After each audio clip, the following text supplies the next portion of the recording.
why is your athlete getting mixed messages? They have a trainer, they have a team, and then some other clinics in between, and they're playing games and everything seems like a jumble of mess. Is it the work that they're getting, or is it the order of the work and how it's being utilized? I said a lot there. Let me clarify it.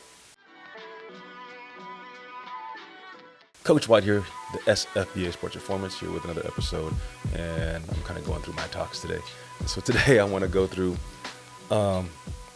I see a lot of players, and one of the things that I stopped doing was basketball training sessions. I have a lot of parents that are like, yeah, when are you going to bring those back? Those are awesome. They fit our schedule. And I'm like, well, that's great, but here's why I don't do that anymore. And here's the reason, is I used to do a bunch of basketball training sessions, and I work with a lot of kids, especially like beginners or intermediate players. And what I felt like was we would spend time working on skills, whether it's shooting, finishing at the basket, ball handling, and all these different things. And they were great. Players could perform the movements, they could do all that stuff. And then once we utilized it in a scrimmage setting, I wasn't able to see how those things translated. I would have parents, and these kids, train with different people as well, not just me. Like they'll see different trainers, or even like advanced players. I'll see them come in and I'll scrimmage, and I'm watching them play basketball. And one of the issues that I'm seeing is they don't understand what they're doing on the court. In a one-on-one setting or in a training session, they're really good at mimicking and copying things that we do. But when it comes down to the why, the what, the how, the where, the when, those details aren't there. And so my thing is, there's a bunch of basketball trainers out there that do a great job. So I relinquish that role to them. It's yours, take it. I'm not here for it anymore. But when it comes down to teaching the game, I think that's the part that's missing. And so my talk today is more around, if your kid is struggling in basketball and you want them to get better when they're playing team basketball, why is it that so many families revert to, oh, we need to find a trainer to work on their individual skills? I think that's only beneficial if your kid really understands the game and it's tweaking certain things because you want specific outcomes. I've talked to a lot of parents on Zoom, and a lot of terms sometimes I'll get from families is, I need my kid to go get it. I want them to be a little more shifty. I want them to, be more aggressive. And then I'll try to dive deeper into those statements and ask, well, what are they trying to go get? What are they looking for? What are they trying to be more aggressive against? When do you want them to attack? And why? And then sometimes I'll have the opportunity to watch film of the players that either the parents are showing me right there when we're on Zoom, they'll share their screen, or they'll send it to me and I'll watch it from there. And I'm looking at kind of opportunities, and sometimes I'll see players that will pass the basketball, but I'm like, that's a great idea when the parent wants them to drive. I'm like, well, there's a double team that's coming. So one person's rotating to stop their drive baseline, the other defender's being there to stop anything back, but they're making a great pass out to a teammate over here. They could have made this pass over here. They're not forcing anything, so I think that's a great idea. But I do see where, people think like their kids can maybe go to certain areas and be more aggressive. But kind of bringing it back to the team aspect, now it's like, yeah, I need them to work on their shooting, their ball handling. But then great, if they do that, do they know how to use it? Do they know how to apply it? And is it being applied to the team that they're on now? I think a lot of times parents want their kids to work on all these skill sets and say, just give them everything. And although that's helpful, what's the purpose? Kids kind of need to understand. It's the idea of running plays for youth teams. And if you teach a kid a play, they'll just copy the play. And then when there's opportunities to go outside of the play because something else opens up, they don't take it because they've just learned how to run the play and think that's what they're supposed to do. And I think a lot of times when kids get into training sessions, that's what they do, is they'll practice skill sets. But once other opportunities become available to do something else, maybe go right versus left or vice versa, or take the jumper versus going for the layup, or even defending if you're guarding man-to-man, and the person that you're guarding, goes somewhere else and you guys have opportunity to switch, knowing how to do that. They don't have the ability to think through those situations where they can gain some freedom to do something different. And that's where I think if we teach the game of basketball, that's a greater tool than just teach them how to dribble, shoot, and pass, which is still necessary. I'm not downplaying that. I'd be crazy to. But I think when you watch your kids play basketball, a lot of parents tell me, my kid just doesn't look confident out there. I need my kid to be confident. And it's like, really, the reality is your kid doesn't know what they're doing. When they go to school every day, they probably play basketball with their friends. Cool. Yeah, with their friends, they're dribbling, they're shooting, they're passing. They're doing all of those things. And could those individual skills be better? Sure, they could.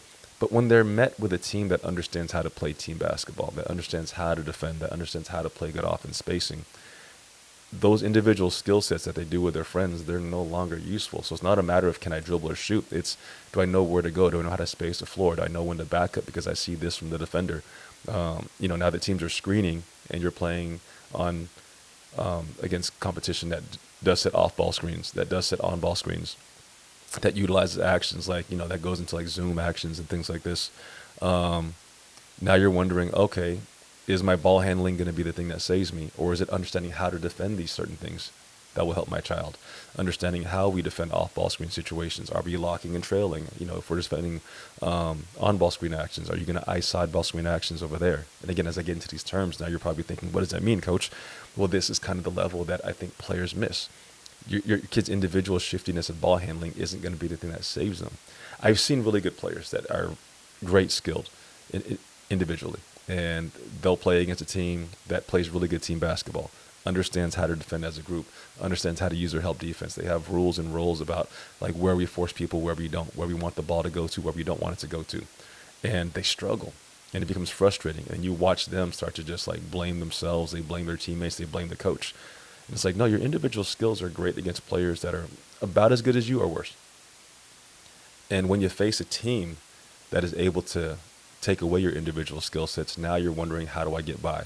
And now you're frustrated. You think your teammates aren't good enough. You think your coach is crazy. You think you're not good enough, so you doubt yourself. Your parents are frustrated, wondering why you're not doing better. You're not working hard enough, when it's just a matter of your kid doesn't know how to play team basketball at the highest level for the grade level, right? So that's one of the things where I look at and say, if you're going to decide how you want your kid to get better at basketball, individual training can be helpful, but I think it should be something that falls in line with what they're doing with the teams that they play on. I know some parents are like, hey, this coach my kid is playing for doesn't really know what he's doing. He's just a volunteer parent, or maybe, he only does this. I don't know what he does there. Whoever your kid plays for at the time, that's who he plays for. Whatever that coach has him doing, that's what he's going to be doing when it comes down to game day. So instead of trying to fight that, at the end of the season, go where you want to, leave if you think it wasn't a good fit. But while your kid is there, what is it that coach is expecting? What type of offense do they run? What type of defense do they run? Where is your kid going to be scoring the most from? What type of opportunities will they get defensively, to get steals and deflections? And again, we can go on and on. And then from there, design your training around that. If your team is running more of a 5-out offense, or if they're going more of a horns offense, if they're running certain actions, if they're running certain ball screen actions, then where is your kid within the flow of this offense? Where are there opportunities to score based off what the coach is looking for? And then if you have a trainer, say, hey, this is what we're going to be doing. Help me navigate this. Now, when you're coming off of screens, footwork around how that works is going to be there. When to make certain passes is going to be there.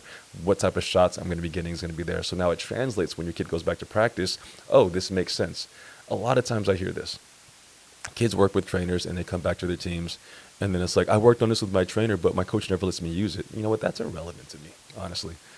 Whatever your trainer's doing and all the dribble packages that they have, that's great. But if we're based off movement, ball screen actions, off ball screen actions, cuts, and things like that, then all the dribble actions really are going to make you feel like you're not good enough because you can't use the things you've been training.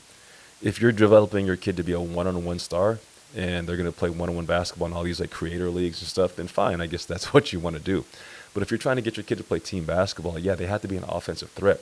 But if their priority is on just them, what they do with the basketball, and it's not when they pass it, but when their basketball leaves their hand to the rim, and that's the only thing they've been working on, and then you expect them to go to a team game and be successful, I got to say, there's a little bit of delusion there. Pause. There's a little bit of delusion there. I think when you look at really good college programs, or just college programs in general, there's a hierarchy of where information comes from. You have your doctor for the program that, will assess the injury, look at everything else from there, come up with, what are some of the risks, what are some of the things we need to look at. And then once the doctor has all that and there's something in place, then you have your physical therapist. Your physical therapist is the person that's usually helping you with recovery, getting you back, so you can be functional again. Then you have your athletic trainers who kind of like the intermediary, sorry, I said that wrong, but they're like in that middle zone. Let me just go there, between like that physical therapist, a doctor, and the strength coaches and everybody else. And then at the end of that, you have your strength coach. Your strength coach is basically getting you ready from being healthy to being athletic. So once you've been cleared, the doctor says we're good to go. The physical therapist says you're on track. Everything's good. We're pushing you to here. Your athletic trainer's been monitoring for things like swelling, range of motion, making sure you're good when you play, checking for pain tolerance. And once we've gone through that, then it's like, hey, strength coach, here's where we're at. Athletes fully ready to go. They're 100%. Now your job is to get them from being healthy to being athletic again for on-court performance. And if the strength coach just said, you know what, screw what the doctor said, young man, let's start lifting. Let's go right here. Back squat all day, 100%. And you just came back from a devastating knee injury, guess what? You're going to be injured again. It's not going to translate. In my view, and you can call me crazy, I think that's what it should be like when we're talking about basketball development. Again, I'm consistently frustrated with the fact that I'll have players and they'll work with trainers and I have no idea what they're working on.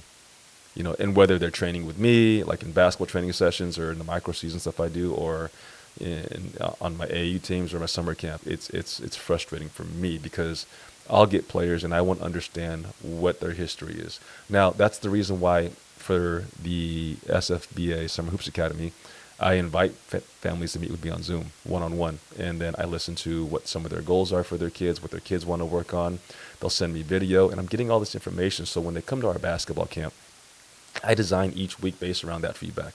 Now, it's not a one-on-one session. I'm not here saying, hey, we're only going to focus on just your kids' goals individually, but I can really do a better job of trying to make sure we hit a lot of those targets across the board, see which ones match other players in the same week, and then put more emphasis on certain things versus other things. I want to make sure when you walk away from me, most of these kids don't play for me. These kids come from different teams, different programs, different stuff. So most of that's not about what I'm doing with my teams. It's about what can I do to help you become a better player for the coach that coaches you, for the teams that you play for the program that you're a part of. And if I can do a better job of helping you there, then when it goes to is this working for your actual game setting, then it makes more sense. I know all that wording right now sounded bad, but stick with me. I think that there's just too much unknown when it comes to basketball training, and there's a lot of good basketball trainers out there, and they do a good job of teaching skills and other stuff and concepts. But then if you're going into a basketball training session and you're learning something, let's say defensive work, right? I don't know, a lot of trainers are focused on defense, but say you're working on, it's a defensive day with your basketball trainer, or you're in a basketball clinic, and your team runs mostly zone, and then you're working with a coach that teaches mostly man or vice versa, teaching certain concepts. And then you go back to your team, and everything that you learned is something you never use. Then was that time well served? When kids come to our camp, I focus a lot on man-to-man defensive principles. I talk about the four main defensive roles where you're on-ball defender. If you're guarding the person with the ball, if you're guarding somebody one pass away, you're either in you're either in ball denial or you're in a gap situation, depending on how you want to navigate that. If you're two or more passes away, you're in help or midline, depending on your terms around there. And then if you're guarding the person that's receiving a pass, you're closing out. And everybody has a certain role. How your coach determines what's allowed and what's not, whether you allow baseline, whether you don't allow middle or vice versa, who helps and who rotates where, how you defend ball screen actions, do you switch, do you not switch, and what are your rules around that? That's all different. But there are commonalities. I think if you teach man-to-man defense and you do it right, you can support better zone defense versus going back and forth, right? Or flipping it to zone defense and trying to go man. But then again, that just comes down to if I get kids in our summer camp 1 week that run mostly zone concepts, I might focus a little more on that. Still teaching man-to-man, but maybe skew more towards like, okay, so if your team runs mostly 2-3 zone, let's do one of two things. Let's teach you how to play this better. And number two, let's teach you the weak points in that. Like areas where you want to hit somebody else if they're running it. So if you know where you're weakest at, you can do a better job of protecting it. So if I know that, if you're playing against a zone defense, like that middle guy is probably like a dangerous person to let the ball get to, we can kind of determine how we want to defend that. If you want to overload against a 2-3 zone and understand like where that, that short corner or the high elbow pass can be dangerous, if you overload against a 2-3 zone and you can watch for those things and determine who rotates where to watch it, then now all of a sudden when they play for their teams, these are things and concepts that they should understand across the board. But if we're just teaching random things and hoping it sticks, I think that's where a lot of people get lost. And parents, I told one dad, he was like, we're not really sure if we want to get an AAU. And I was like, well, I've seen a ton of kids just do a bunch of training sessions for years and years and not get anywhere. And I've seen kids that, don't do that much, but they focus on certain things and then they make progress and they are able to get better. So I told him, I was like, really, it's just about understanding where you want to see growth and progress, what needs to get better, what can wait a little bit, and then really basing that off of where does your kid play now? Who does he play for? What are the expectations? What is his role? What does he do on the court that he needs help with versus just hoping that everything sticks? One dad said this, and I get the idea and the concept. He used the word, I need my kid to be more shifty. And I was like, okay, let's ask some questions around that. Like, depending on certain things that they do, I see where being a little more shifty or offensively, and we can go back and forth on what that term means and define it. But I'm assuming that means, a little bit quicker, more athletic, getting to the rim, change of direction, things like that, Euro stiff spin moves, which are great. Not saying those things aren't helpful. But I'm also looking at, well, let's look at what your team does offensively. When are those things valuable? When do they make sense? When are they necessary? When are they too much? And then making decisions based off of that. When we talk about, for my team, we look at things like setting certain actions, like a Chicago action, right? And, we go through different reads around that and what are we looking for? When we're going down to set the pin down screen, are we looking at how the defender of the screener is playing that? If they don't drop with me, then I'm going to slip or getting a layup inside if the help defense isn't set. If we go with a pin down and we get contact on the screen, what's that defender doing? Is he going over or under? If he does one or the other, we're looking for that quick pass for a three. If he goes over, we're coming up for the DHO. How we defend those things as well. What are we looking to do? We're locking and trailing off ball screen actions. We're looking to get through and blow things up on a DHO. How do I make sure that if I give the dribble a handoff, I'm almost serving as a secondary screener to the pin down, and that makes it more effective versus like just running through and letting that guy come over the top. Now we're in a one-on-one situation, which we don't want to be in. We want to have some actions that free us up. Again, these are all things we're looking at. Now, if a kid goes to a trainer and just works on like ISO, move, and we never touch that, he's going to get frustrated when he works in our practice. He's like, well, he never gets to work on these things in games because that's not how we play basketball. And so that's why I'm always like, it's a little tough for me when, kids go through randomly. And I have parents I know that have their kids working in practices and training. And I'm not saying don't do that. I'm not here to tell them that they can or they can't do what you want to do.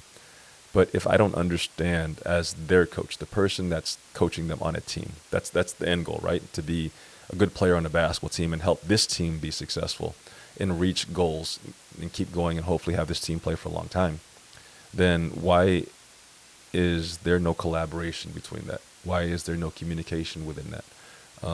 Why is it a mystery for coaches to understand what their kids have been working on? It seems like everybody else knows what kids work on, but the guy that is actually coaching them on a team.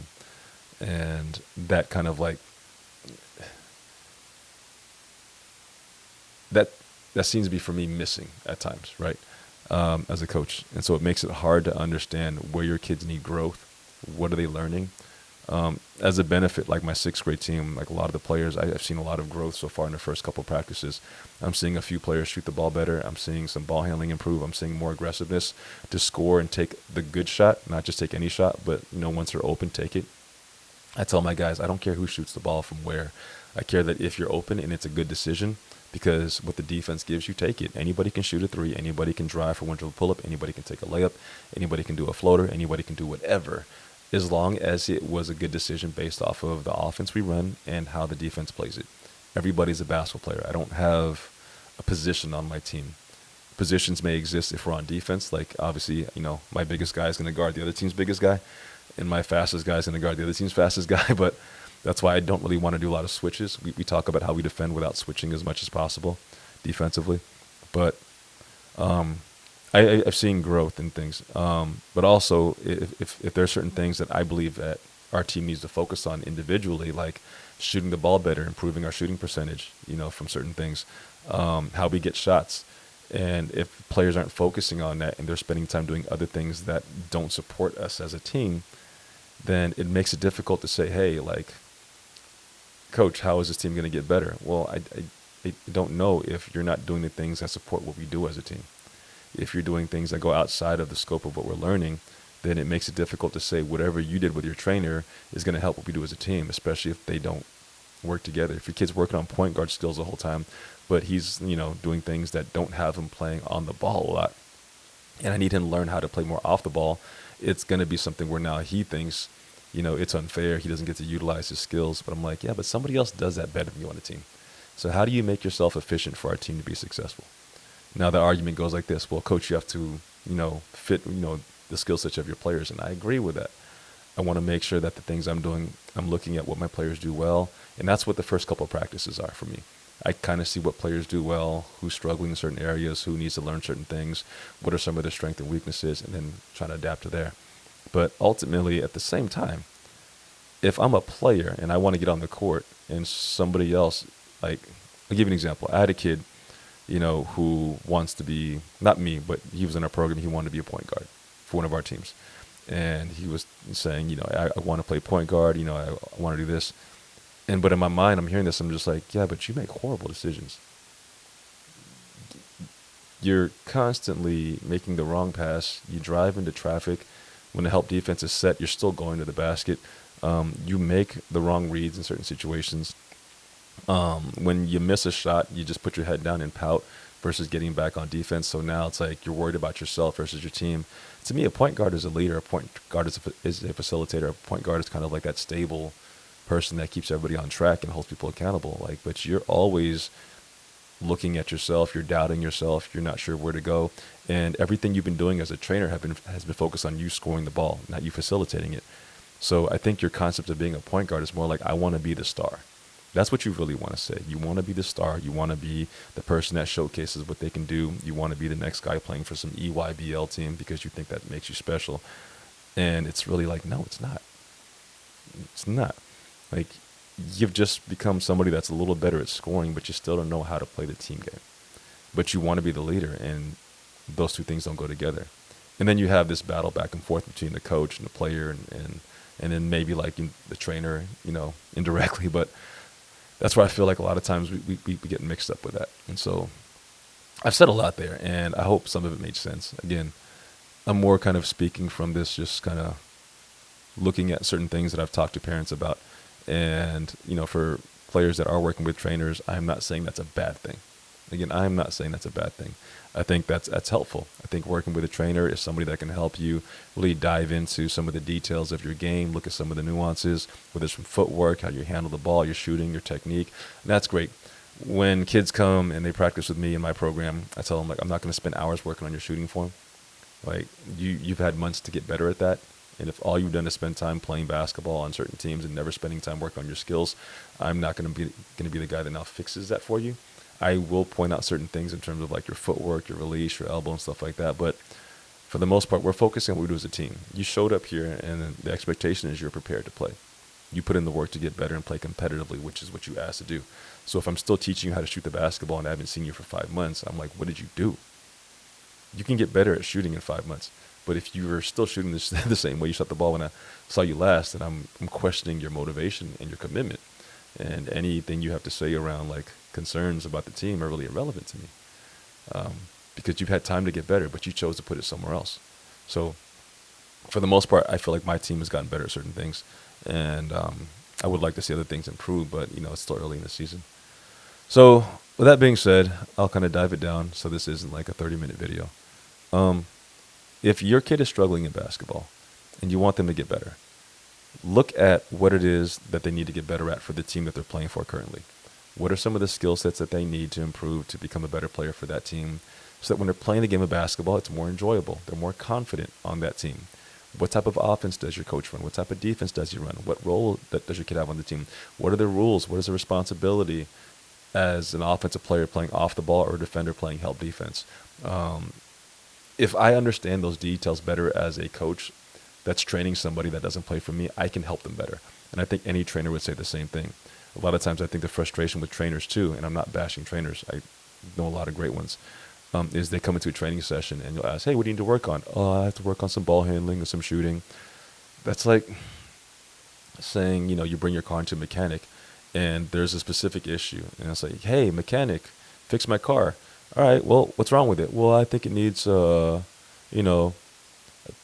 engine, some tires, some gas. And that's a lot to look at. So yeah, you want me to rebuild your engine? You want me to, change your gas tank? You want me to, again, I'm not a mechanic, but I guess you get the idea. But if we can be more specific about that, and parents, if you don't know what it is that your kid does on their teams, ask the coach.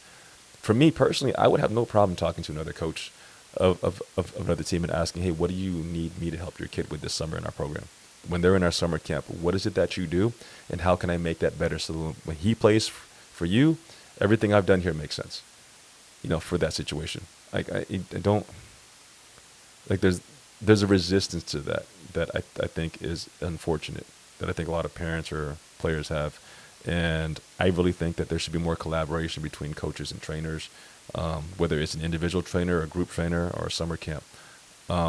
If it's really about development, helping people get better, then why is it such a secret? Why is there a mystery? And parents, if there's things that you're unsure about, and a lot of parents have a lot of comments and opinions when it comes down to basketball development and their kids' playing time and other stuff. But I see like there's a lack of effort to understand the game better.